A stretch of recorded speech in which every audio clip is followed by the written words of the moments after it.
Hey everyone, and welcome to 121 in Flux. I am Peter, that is Connor, and we talk about movies on this show. And in this episode, this is one of our catch-up of 2018, because we're building up to the end of the month where we do our top 10 of 2018 and all our movie awards and all that stuff in the Oscar season. And we're catching up in movies, so this episode is going to be about Widows, a movie that I was very much wanting to see when it came out. I liked the trailer, I liked the director a lot. So we're going to talk about Widows. We'll start spoiler-free as we always do. We'll give you a warning in the middle before we dive into the spoilers, and that's how it's going to go. So it's that simple. So what is Widows? Widows is a film about a group of women who, after the husbands, because their husbands are all in cahoots, they're on a little, gang's not the right word. What do you call a little heist team? Yeah, I wanted to say gang, but it's not, is it? No, it's not a gang. Posse, maybe.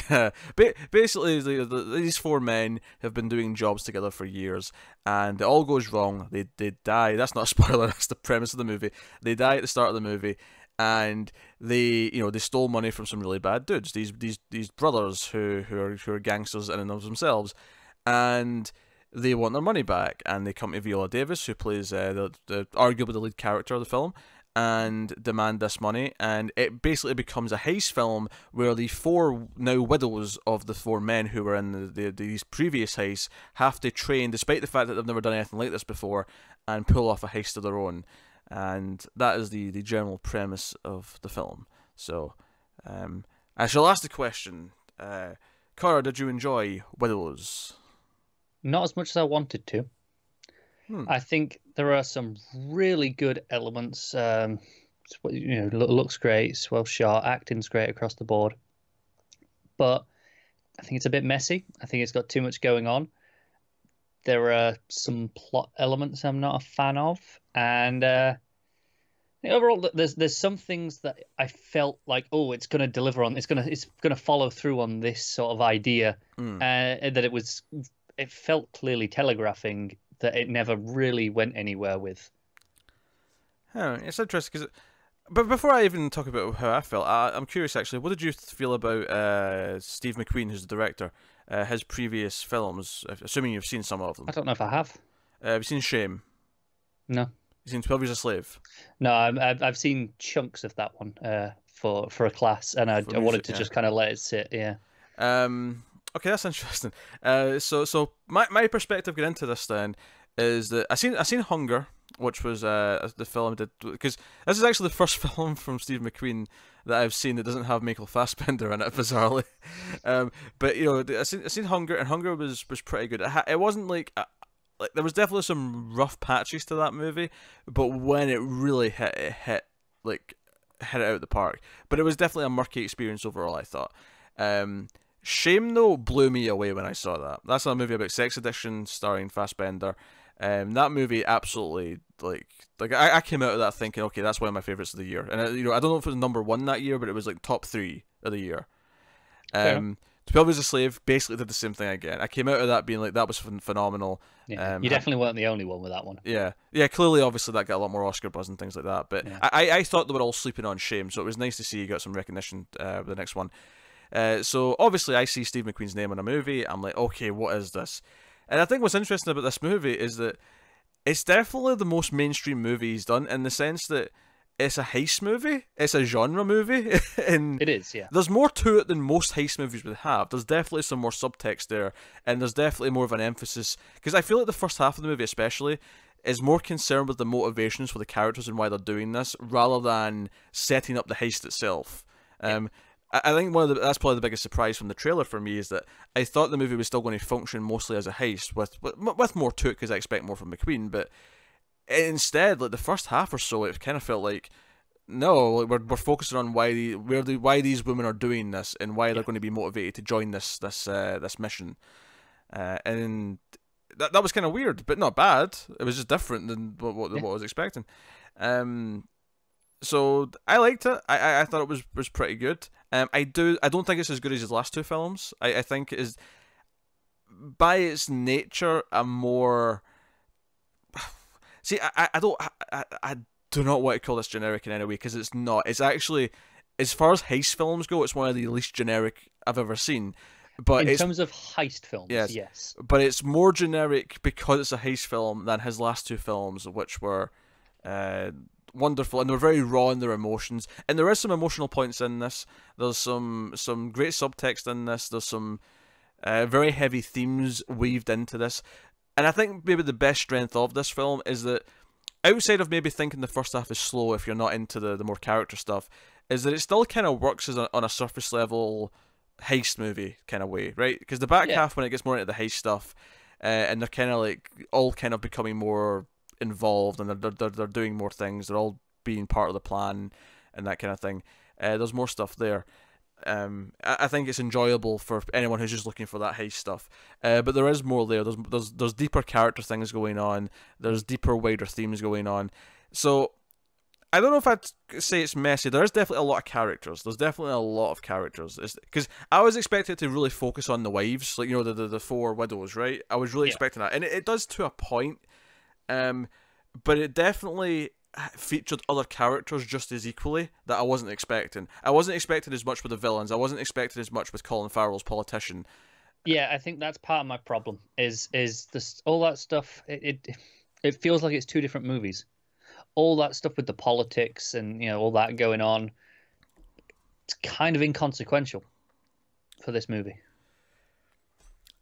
Thematically, I get why it's there. No, I get it thematically, but narratively, it adds very little. I would have shaved most of that out entirely. I don't feel as strongly about this as you do. I don't feel like, because I feel like it serves a purpose. It serves a purpose in what goes on later on in the film, because I think there's an element of this movie's plot that is intentionally kind of unfulfilled at the end. And I think that's kind of the point in many ways, because the film is largely about these women who have never like been in charge of what they're doing, and they're all very different characters. They all come from different backgrounds, and they never met before. Even though all their husbands knew each other, they never met each other. Yeah. And the film is definitely about empowerment. It's definitely about taking charge and not just being along for the ride, and not being, because there's a line earlier on where actually Elizabeth Debicki's character, who's one of the widows, her mother like says, "Oh, you should be provided for," and you know, just she can't take care of herself. You need a husband, blah blah blah, that kind of thing. And I think that's like one of the central themes of the movie is the empowerment throughout of like proving they can do it themselves. There's also obviously backstory stuff that comes into play and that kind of thing. Yeah. But it's kind of showing the I think the breakout of the status quo, and it's something that the political stuff really feeds into. Is that there are all these things in place, and certain people are in power and want to stay in power. There's certain people who don't typically get to be in power, and everyone in society basically knows their place, and it's very hard to break out of that. But the point is that these characters on a personal level are trying to do that, and you know, may or may not succeed by the end of the film. I think the political stuff is kind of very intentionally left in a place where it's like, okay, clearly some people want to change things, but you know, like these four women don't change the world. They just change enough for themselves, right? Yeah. That's kind of the point of the movie. And for me, that's why the political stuff kind of worked. And I actually, one of my favorite low-key scenes in this film is actually one of the political scenes. And again, we're not in spoilers yet. I don't have to spoil anything here. There's a scene where Colin Farrell is in a car, right, talking to his assistant.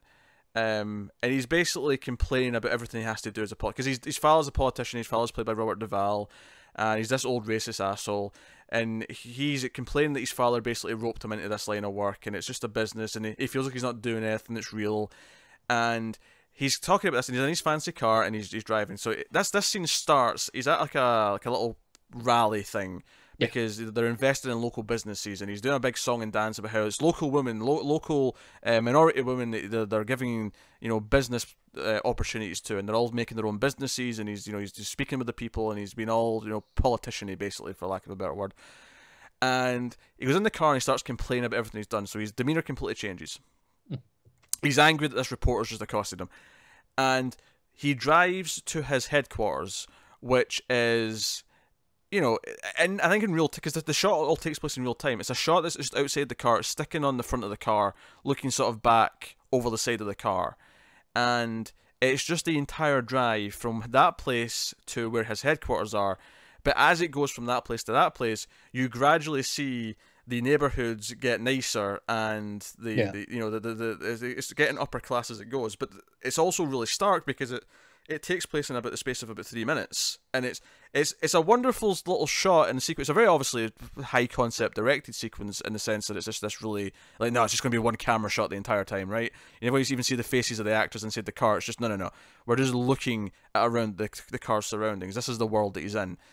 And I think that shot like told me so much about what this movie was doing in terms of themes, because the characters themselves, the widows themselves, are all very different. You've got Viola Davis, who's very upper class. She comes from this wealthier apartment. Liam Neeson, her husband, who was the husband for her, he clearly had built a very sort of comfortable life for them. She wears fancier clothes. She has this demeanor that's very, very different. You have Elizabeth Debicki, who's definitely poorer and it has to do other things to make ends meet. There's definitely this. Interesting. She wasn't poor before this. She was used to a very comfortable lifestyle. To a point, from yes. her husband. Like her, the way her mother's like, your husband needs to provide for you. Okay, to a point, but then you get Michelle Rodriguez's character, who is running a store, but doesn't look rich. She's just kind of doing well enough, right? Yeah. And there's a very interesting thing because the fourth character in the heist is actually not one of the widows. It's I've forgotten the name already. Let me just scroll down because for some reason on IMDb she's really far down the list. Belle, who's played by Cynthia Erivo, I think her name is pronounced. Who's very good in the film actually because she's the notable one in that she's like one of the few actors in this and one of the main roles that I didn't know. She's like one of the few actors that I didn't know. I think what's interesting about her is that of the four widows, they're all very different, right? Viola Davis, not just in terms of their backgrounds, but just in terms of their race, right? One is black, one is white and Polish, one is Latina, and then you have this fourth woman comes in who's also black, and I think it's actually one of the very most interesting scenes in the film, I think, because it feels like there's this clash between her and Viola Davis. Because they're clearly from very different. This woman comes from obviously the working class areas. She's obviously has a very different demeanor. She dresses differently. She walks differently. Her stance is different. And it's almost like Viola Davis's character, because she's a black woman where she is, she kind of gets this judgment from all sides. White people who are more powerful look down on her. Black people who aren't as wealthy as she is kind of look at her funny because she's got this success. There's this kind of this pull from both angles. And this is all done in a couple of lines of hostility and a couple of stares, and the acting is phenomenal across the board. And I think this scene really, really displayed this to me. And it's funny because I kind of agree that it's weaker on these past two films. I think it's definitely a bit more conventional, but there's so many little things going on that by the end of the movie, I kind of appreciated the cacophony of all these themes that he was playing with. Even if it doesn't come together quite in the same way that his past two films were. Because his past two films were so ultra-focused. They're so ultra-focused. This was like, no, we're doing like the broad, citywide paintbrush kind of thing. I think if this had focused in on the widows themselves, this would have been a much better film. I think it would have been like you're talking about that scene with the politician driving in the car. It's a very nice scene, expertly directed. I don't pretty much all of his scenes individually I think are very good. There's not one where I'm going, oh, that's a bad scene or anything like that. Just in the wider concept of the film, I feel for me it makes the film feel bloated and needlessly long when it could be trimmed down tighter and still get all the themes across. You're talking about all the class background just between these women. That's all already there. All the diversity of their backgrounds and where they're living, their status, that's all in the movie already. The political, yes, it reinforces it, but it's not necessary for me. I think the other thing that the other stuff's doing though is that it's also adding this context for everything, because there's a lot of there's like scenes where like one of the characters listening to on the radio like of someone being released from prison, and there's a lot of the dialogue in there that was kind of again harkening into the overall themes in that. But I think the reason why this was here is because it wasn't just these 4 characters who felt like this. Colin Farrell felt like he was kind of trapped in the position he was supposed to be in. Even though, from the outside, it looks much more preferable to a lot of other people. He's a fairly rich dude. He's got a $50,000 patent that he keeps bragging about. Yeah. But he feels kind of trapped in where he is. And his opposing, because he's running for, I didn't quite catch what the Alderman. Alderman, there you go. I didn't quite catch it myself, the position, but his opposition, whose name, I forget his character. I know the actor. Yeah, it's going to be in a horrible order on IMDb though. Yeah, Brian Jamal Tyree. Manning. Well, no, I was going for the actor, Brian Tyree okay. Henry, because I know him from other things. He's popped up and stuff. He's one of these brothers. He's running for office, and he he wants to get out of the gangster life, and he's trying to do these other things, and people expect him to stay in the place he's in. And both him and Colin Farrell feel like they both want things to change, but they're both kind of almost tied into the roles they're supposed to be playing. And it just, I thought it was an interesting contrast to what the women were going through, even though they're definitely the more main characters. And I think Viola Davis and Elizabeth Debicki definitely get the most plot in this. They get the most. Yeah. Both of them have very in-depth plots throughout the film. They do. Whereas Michelle Rodriguez is definitely the third one. She has a couple of things, don't get me wrong, and she's good in what she does. Because I don't think Michelle Rodriguez is typically thought of as being a great actress. She shows up and does the tough girl thing, and especially when you put her next to someone like Viola Davis, right? Yeah, but she holds her own well enough. Honestly, I mean she's not doing maybe as impressive. She hasn't got the range on show in this movie that some of the others do, but she's not called upon to do that. Yeah, she doesn't need to though. She's fitting her role well. Yeah, and it's working, and it's probably one of the best performances I've seen from her, because it was like a proper serious performance that called for some. There's a scene where she breaks down and cries, and I don't know if I've ever seen Michelle Rodriguez cry, but no. Well, yeah. When I say that she's not showing the range, obviously she does have various emotions throughout the film. Yes. Just not to the extent that a couple of the others do. Yeah, the others are a bit more subtle. Like Viola Davis has that really intense stare, like she does for a lot of the movie. Yeah, she's like, I was like, are we sure this is not still Amanda Waller? Like, are we positive on that? Because I'm getting these vibes here. I don't think I've ever seen her not give a great performance, even in that movie, right? Oh sure, yeah. Not a good movie. She is never at fault. Yeah. So no, I think I definitely liked it more than you did. I think it is kind of messy because there's so much going on, but almost everything that's there does kind of add something, even if arguably you should take some of it out to make it more streamlined. It's an interesting movie in that sense. I definitely don't like it as much as the last 2 films he did. I think those are both very focused, stunning, basically masterpieces. This is just a really, really solid thriller that has a lot of great subtext and character journeys and acting to go along with that. Yeah, that's fair. So yeah, so I suppose we'll give spoiler warning. Actually, before we go to spoilers, actually, just to round out the spoiler-free thoughts, there is definitely some twists and turns, and there's definitely some plot developments that I think. When Connor said there's something he doesn't like, I think I know exactly what he's talking about. Interestingly, that was one of the things I was talking about. Yeah. No. Yes. So full spoilers then for Widows. Yeah. Before we get to that one, though, yes. The thing that I said, there's some things that it presents and then doesn't really follow through on. Mm-hmm. Because this bothered me way more is early on when they would meet. She gives them all the jobs, right? Of okay, you go get a car, you go do this, get the blueprint, right? And she's sending completely the wrong women for the job, right? Yeah. If she took any time to get to know them and understand, their individual skill sets, right? You should be going and getting the blueprints because she's got this connection to, to the architect. Right? Yeah, because basically what happens is she kind of just gives them what their husband's jobs would have been without understanding that, because obviously the joke is that she sends Elizabeth Debicki to get a van for the job, and she goes and does that, and it's almost a comedy scene when she's like bidding on this van, and this guy's trying to hit on her, but helping her with what van to get, and then the joke is that she can't actually drive, and she never thought to tell Viola Davis this, that she can't drive, she has to come and pick her up. Yeah. And then But I don't feel like it ever followed up on that. I don't feel like she ever learned, oh, you have these individual skill sets and I should use you for these specific jobs. Like they kind of took it upon themselves to go, do you know what, I'll do this one because I know I'm better at this than you know. They kind of the rest of them kind of spoke to each other and learned that. I don't feel like she ever got to that point though. Well, no, that's what the ending is. No, no, not really. No, it is. No. Because she's different from her husband. Because her husband was the leader, right? The husband was the planner, and everything was down to a T.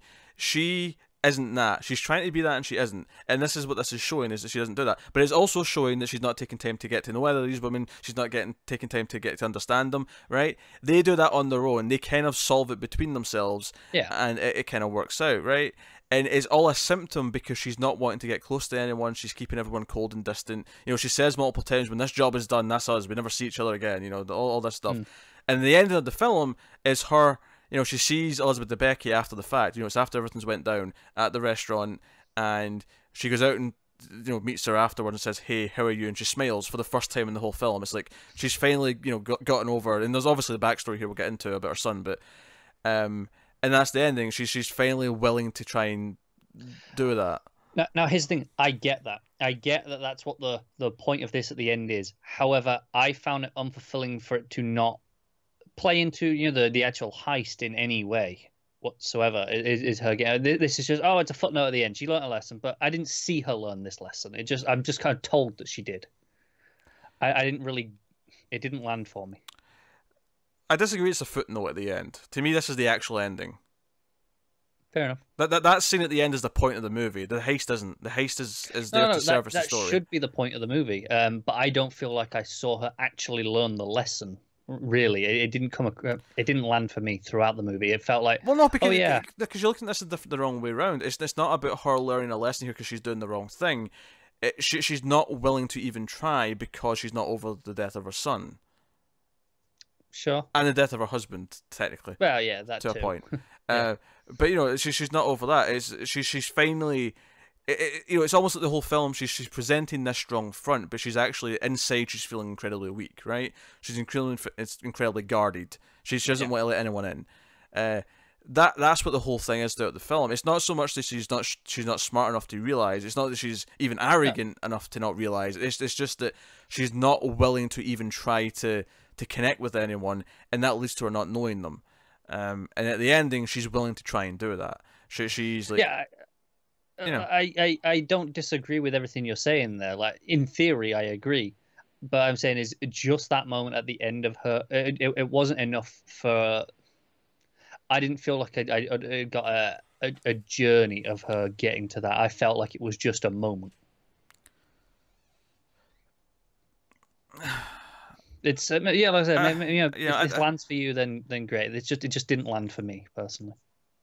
No, it landed for me. I didn't. I mean, for me, it's a very complex emotional journey that she has throughout this film. She goes from being, you know, devastated her husband's dead to then terrified. You know, this. By the way, because one of the MVPs of this movie we've not even mentioned yet is Daniel Kaluuya. He is such a great villain in this movie. He is so intimidating. Throughout the whole thing, there's scenes where he's like, you know, the guys who got robbed at the start from, you know, Liam Neeson and his crew. He just like makes them rap because that's what they found him doing in the back room, and he just stares at them the whole time, like really intensely, before smiling a little bit, and then finally shooting one of them, you know, point blank. And then the other guy tries to run, and he just shoots him in the back, and it's super intimidating. And there's several scenes of him, you know, being very menacing. And you know, there's this scene where he comes over to Viola Davis, and he sort of no, it's not actually him. Actually, I'm wrong here. It's his brother. Yeah, it's the politician who's threatening the dog. It made me think of his brother though. Clearly, there's a relation. Yeah, because he's also intimidating. Even though he clearly wants to get out of this life, he clearly wants to become something else. Yeah, but his motivation is. It's not that he wants to make everything better, is it? It's like, oh, power.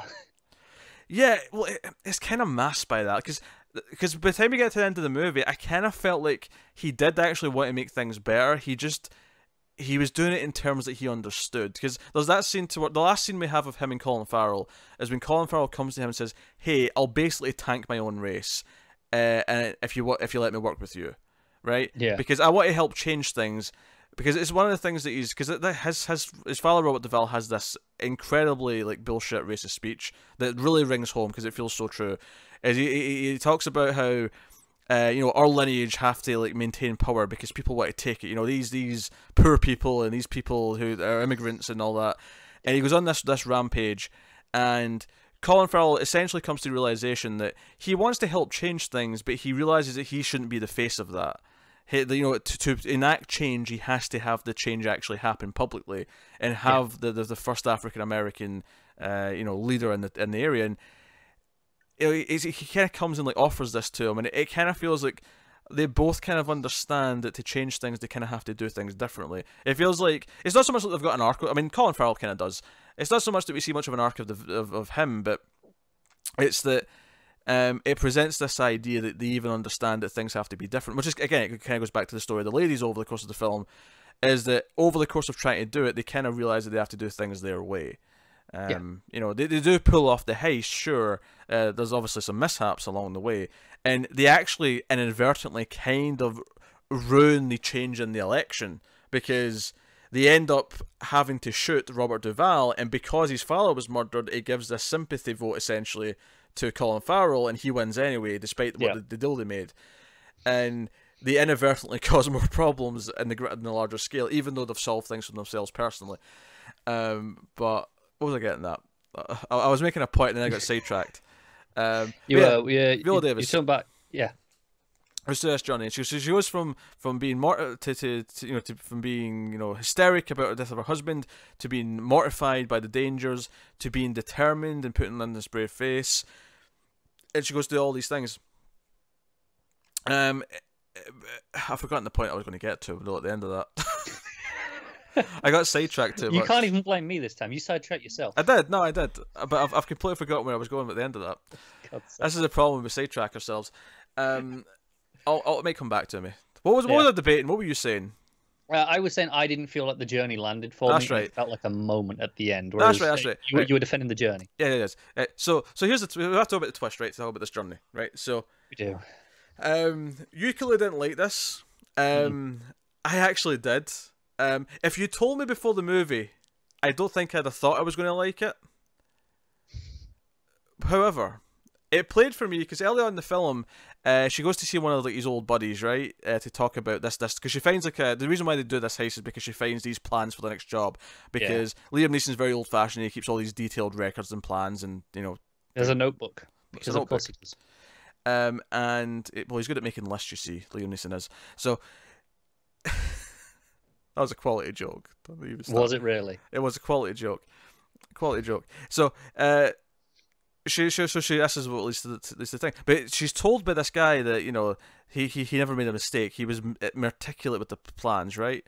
And I don't really thought much of it at the time. It was like, oh, maybe he was getting. Maybe we'll see that in the flashbacks that he was getting sloppy for some reason, right? Something was making him sloppy, which might tie into why this ended badly.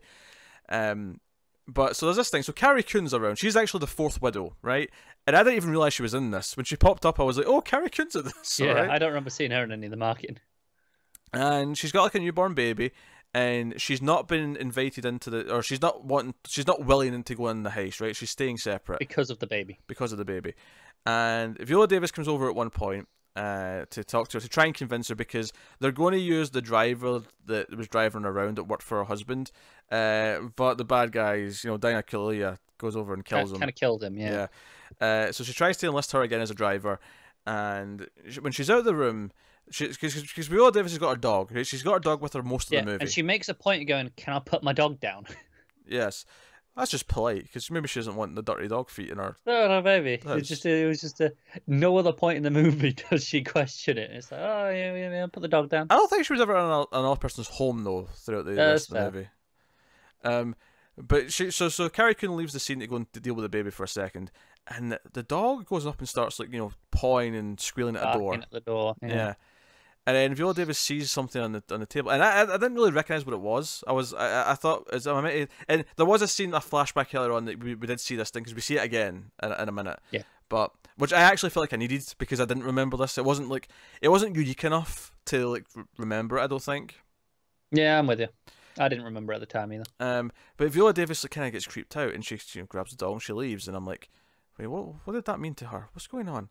And Carrie Coon, after she leaves, like goes and opens this door that the dog was pointing at, and there's Liam Neeson sitting there, and for me this kind of worked because I like the idea that she didn't, Viola Davis didn't jump to he's alive, right? I think she jumped to he was coming here, before he died, right? Oh, do you think? Yeah, I didn't necessarily get that she thought he was alive right now. Oh, I did because of the way the dog reacted. I thought that was, the dog was like, "Oh, hey, Master's in there." Like that's what the dog was I thought that's what tipped her off more than anything. Honestly, the way it was playing for the rest of the film, I don't think there's anything in her performance after this though that really, says it was definitely she knew he was alive. No, I mean, I guess that's just her determination to forget about it and get the job done. Because the moment he actually steps out in front of her, right, towards the end of the film, definitely feels like even if she thought there was a chance he was alive, she didn't necessarily believe it yet. Okay. It definitely plays as this shock that he's actually standing there. And so to me, the journey kind of culminates with this meeting, and I think this is part of the genius of having the different characters, and especially seeing a lot of Debicki's character and what her journey is in this, where we see that because her husband was John Bernthal, who's just basically typecast as the dick. He's always a dickhead. That's what he does. Probably because it's Walking Dead that's caused this one, hasn't it? But he's abusive. She's got a black eye at the start, and he does this thing where he sort of then gets kind of endearing and puts his hand around the back of her neck to sort of like, I'm in charge, but I love you anyway. It's just kind of like a controlling grab. Because the other guy she's seen at one point does that, and it's not. I mean, he's not hit her or anything like that, but it's the same kind of grab, and it's this kind of moment of like realizing she's kind of fallen into with a similar guy. The same trap. Yeah. But over the course of the film, she goes through this journey, and we'll talk about that specifically in a minute. But she over the course has this arc where she stops relying upon people and becomes independent and becomes more powerful and realizes she can take care of herself and she can because there's a great scene where she's going to buy the guns and she's kind of holding it awkward and she looks kind of uncomfortable and it's kind of weird. But then she uses her talents in a different way. She puts on a Polish accent to try and convince this other woman to buy the gun. So it's not on record that it's her. Someone else bought the guns. It's actually quite smart. It is. And she goes over this journey, and it's like because at first she's fallen into this trap, and then she ultimately gets out on her own. And I think it's interesting with the Viola Davis's character. It's more subtle because she never even because we talk about how she's upper class, and the flashbacks we get of her and Liam Neeson early on seem very happy. They seem very loving until we get to the stuff about the son who's died, and we get obviously more of that as well. But it seems very loving, and I think the point here is that whether or not they're further down the food chain, as it were, as Debicki and Bernthal were compared to Liam Neeson and Viola Davis, they're both in similar problems. Although Viola Davis didn't necessarily realize it at the time, it wasn't as obvious how controlling he was. It wasn't as obvious what he was hiding because she did know about the fact that he's a criminal. That wasn't a lie. That was out in the open. And I think this scene where he shows up and he's like, it's supposed to be simple. It's supposed to run away, and she. We'll get to the part of the confrontation because it relates to the son specifically, but he's going to shoot her, and instead she instinctively shoots him instead, and it's the rest of them don't really get a chance to stand up to their husbands, right? Because they all die. Liam Neeson, on the other hand, didn't die, and instead she gets a chance to kind of fight back, and she still sort of holds his head in tears after she's done it because it is still a kind of traumatic thing. Oh yeah. But because I think the thing with Liam Neeson's character is that he seems very happy in the flashbacks, but this final scene kind of it shows his true colors. Quite malicious, yeah. Yeah, it's very malicious. Not only is he going to kill her, but even the way he yells I couldn't fix us, so I had to fix me, and that's why he was going to run away with Carrie Coon and have a new family. To which Viola Davis responds, your perfect white little family. Because one of the things we learned over the course of the film is they had a son who died, and it was the son, of course, was black, and he was pulled over a police officer who shot him very quickly because he went to grab his phone or something like that because his dad was on the phone with him, and he got quickly shot. And the movie kind of it brings up this tension because at one point Viola Davis says, "Oh, maybe you should have had a son with someone else because then he wouldn't be dead." implying that her race is what led to his death. And there's this maybe guilt there that's with that, and there's this kind of definitely,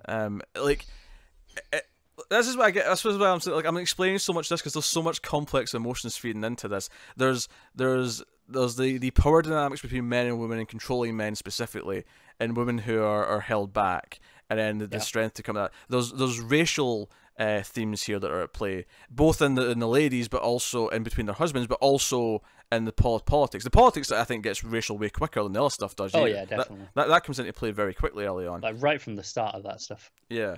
As soon as Colin Farrell comes and sees the other guy, he's like, he's like, very early in the movie. My father's campaign office looked like this, and he's like, yeah, but I bet it was a lot whiter though. And he's like, yeah.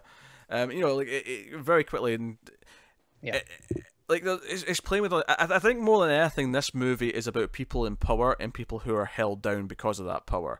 Whether that's because of sex, whether that's because of race, class, yeah, and it's about trying to fight out of that. And on a personal level, the widows succeed, but society doesn't, which is why I think it bizarrely works that there's kind of a lack of an ending to the political stuff beyond just hearing kind of who won the election, because it's like, they were never going to fix society's problems. They could just do it for themselves. Yeah, pretty much. Because what I thought was interesting is because of that last scene with Colin Farrell and Tyree Henry, is that I thought these two are almost becoming sympathetic in this scene. Well, they're kind of toying with this idea. They have a very similar motivation. Yeah. They're not perfect characters by any means. I mean, Colin Farrell's actually behind helping Liam Neeson fake his death. Yeah. And, in fact, and he's the target, of course, so that's why his dad ends up getting killed. It's his campaign office and home that they're targeting because they've got a safe full of money. And it's all, ends justify the means and all that kind of stuff. Pretty much. Because obviously the other big thing about them, taking power back is that after they do the heist, Kaluuya's been following them, and he actually says, I'm taking the van with all the money in it, and drives off with it. And the ladies are left standing there, but they decide, you know what, no, we're not having this, and they chase after them. In fact, do you know what I'll say? The previous films that McQueen never had, was car chases. This has two very good car chases in it. They are very good. The opening scene where you see the heist that leads to the death, of course not Neeson, he faked his death, but there's everything with the police car following behind them because the camera just kind of stays in the van and it's looking out the back, and you see the police car eventually actually gets hit, because they hit another car and it swerves into the police car and you see it flip. It looks very good, so it's good stunt work. Yeah. Absolutely, I can't fault the camera work of the direction at all. It's actually the same almost in the scene with Kaluuya, is that the camera stays in the van with him, and you see it's just the one from in front. Yeah. And the car comes up from behind and then, rams him, and he ends up meeting his untimely end. And that's a moment of power, saying, we're not letting him just take this. We did all the work. We pulled this off. We're not letting him take this. Yeah. And they sort of seize that power. So, there's so much going on. It's playing with so much of these themes that I can't not respect it, because I think that's a big part of my problem, though. There's too much going on. Individually, all of it is quite good, very good, but overall, it just doesn't come together in a meaningful way, and it feels like just too much. I'll give you it to a point. I liked it more than you did, but I'll give you it to the point of, yes, I think if the movie was more focused like the last two films, it would probably reach the same heights, and it doesn't, because it does feel a bit more stretched out between so many characters. And maybe that is the political stuff you take out. Maybe it's other stuff you take out. But for me, because I kind of felt that way what you were feeling kind of more in the first half, where I was like, there's so much going on. We're spending so much time with these politicians compared to the ladies themselves. This is kind of weird. But the more it went on, into the other stuff, and Debicki's character especially, she's probably the most inherently likable character. She's a very interesting character, because her own mother kind of says, hey, there's this kind of escort dating thing. You can do this, and you can make more money in a night than most people do in a month, and be set up. And it's she's like, no, I'm not doing that. I'm not that. You were fine sleeping with people when you were younger. And she's like, yeah, but they weren't paying me. That was a choice. And she kind of reluctantly does it, and she sees this guy, and it's kind of kind of awkward, but he's kind of nice enough, even though it's kind of sleazy. And they see each other multiple times, and every time it gets kind of worse, where it kind of feels like he sees this as a business transaction every time. He's like, I gave you this, so you give me this. I give you it gets this. a little bit on the nose with it at one point, where they're about to say, look, I give them money, they give us drinks, everything's a transaction. It's like, yeah, I got it. Yeah, a little bit blunt. But in the other stuff, she gains power, because this is going on at the same time she does that thing with the guns, where she basically has some initiative and gets around it, and it's like a moment of independence. And then she's problem solving with Michelle Rodriguez. She's figuring things out. She uses the guy she's sleeping with to figure out where this, because they've got blueprints for a place and they don't know where it is. Yeah, I don't know what building it is, and he's got connections, and it kind of leads them to ultimately where it is. And she ultimately breaks free, and I think there's a. It's funny actually, because in the heist itself, when I thought it was actually her who shot Duval. I thought it was Michelle Rodriguez who got hit, and then it was Debicki who shot him. So did I at first. And it was actually the other way around. And the reason why I thought that is because Duval hits and shoots the one who I thought wasn't getting who wasn't shooting him. And I thought the reason what happened in that scene is that he hit Michelle Rodriguez and shot her. And that Debicki, because she's been a victim of violence and domestic abuse, reacted, a bit more quickly than everyone else. It was almost like an instinct told, I'm done with this. I'm not letting you away with that. So I was actually surprised when it ended up being the other way around. Yeah, me too. So it was convenient though, because he saw Viola Davis's face, so it was convenient that they got rid of the witness. Had to deal with him at that point, didn't you? Yeah. Because he obviously he knew who she was. It is worth noting, and they'd met just earlier that day. Yeah. So no, but I liked her journey a lot. She's probably she may even be my favorite character in the movie. Well, she's definitely is mine. Like in a movie with a lot of good characters, I think she has maybe the most interesting journey. Yeah, definitely for me. Anything else you want to talk about in the movie? What No, we talk a lot about the direction being really strong. Cinematography is great, even when it's doing the simple thing. Obviously, we're highlighting the car chases and the stuff in the heist because they're your big moments. But it's always good throughout, even just when it's the group of them in a conversation. Yeah, it's never just sitting there boring. There's a lot of spinning around the group kind of thing. I think Kaluuya's scenes had a lot of this actually, where everyone would be standing still except him, but the camera would be spinning around them, following him a bit. Yeah, it was very effective. It was the camera. It felt like the camera was moving a lot in this movie. Maybe it wasn't actually, and it's just me misremembering. And they're the more memorable things, but I felt like it was in motion a lot of the time, and that's not a bad thing. I'm looking through the cast. I want to make sure I've not missed anyone who's worth mentioning, because there's such a big cast. Like we went so long before we even mentioned John Bernthal was in this. I mean, it's a fairly small role, admittedly, but like he's there for like 5 minutes at the start. Yeah, but it's such a big cast. In fact, there was one guy I recognised, and I couldn't quite remember what he was from. I'm sure it's a TV show. The driver. The driver. What's he from? Because I know his face. Yeah, I know his face as well. I'm just trying. I can't remember. This order's not helping, though. No, it's not. I'm trying to remember what his name was. I'm hoping I'll know it when I see it. Oh, Bash. There you go. Garrett Dillahunt. What was he in? It was in 12 Years a Slave, but that's not what I was thinking of. I'm sure I've seen him in something else with a TV Fear show. the Walking Dead he was in. I don't think so. He was in The Gifted. Yeah, maybe it was The Gifted. I'm scrolling down. Oh, I remember him in Brooklyn Nine-Nine. Who was he in Brooklyn Nine-Nine? Dave Majors. I definitely remember him in that show.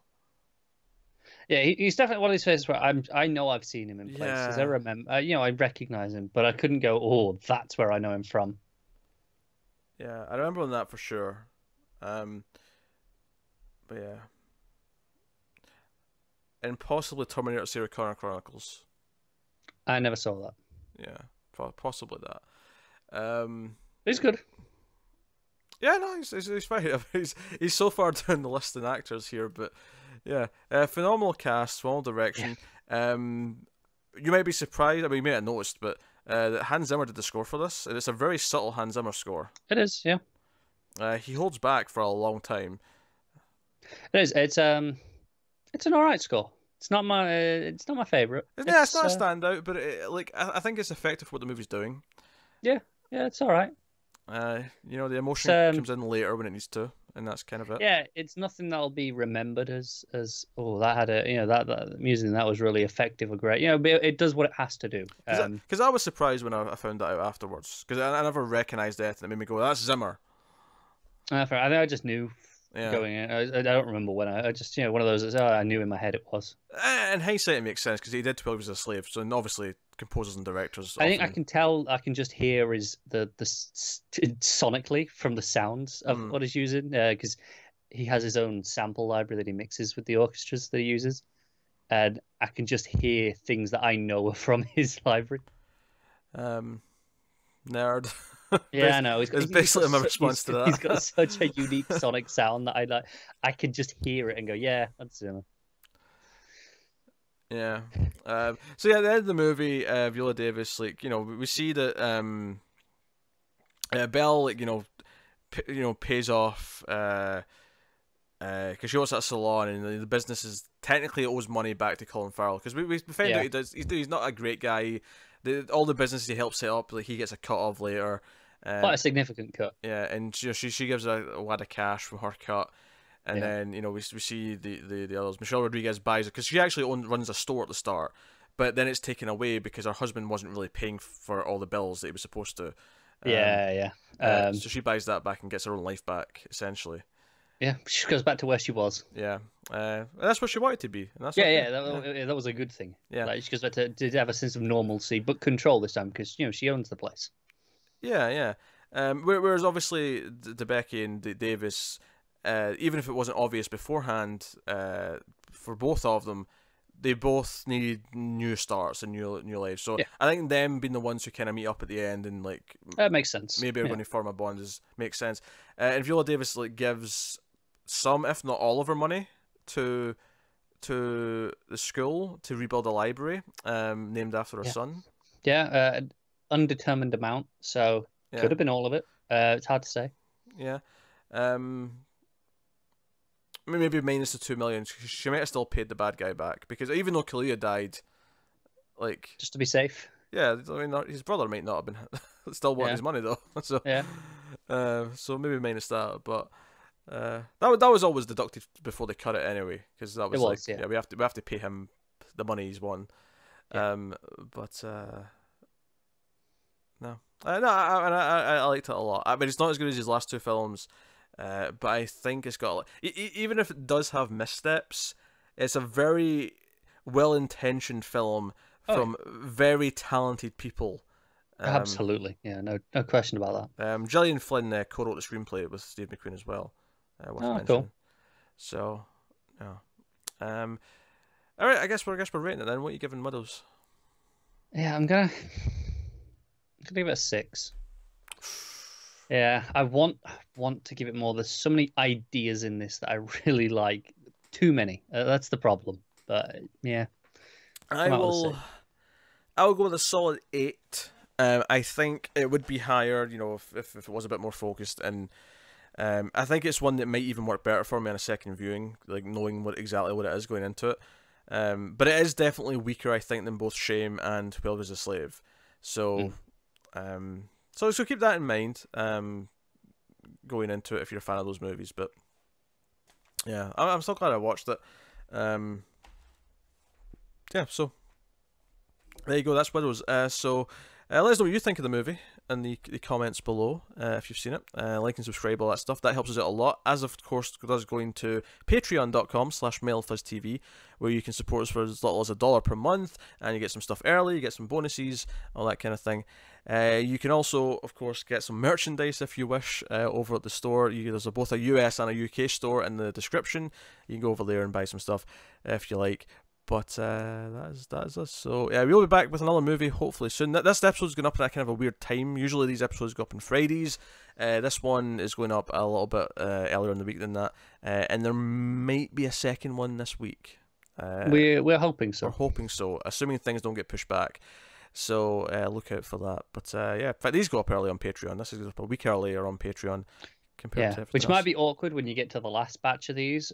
When you're seeing these reviews, that as we said at the start, these are the 2018 catch up in prep for our end of year. Yeah, because the awards are not in Flux. The awards will go straight up when we do them. But yeah. Yes. So the last couple of these will probably be after that. Yes, unless you're a patron, of course. But that's us. So thank you once again for watching or listening. We always appreciate it. Keep watching movies, guys, and we will see you next time.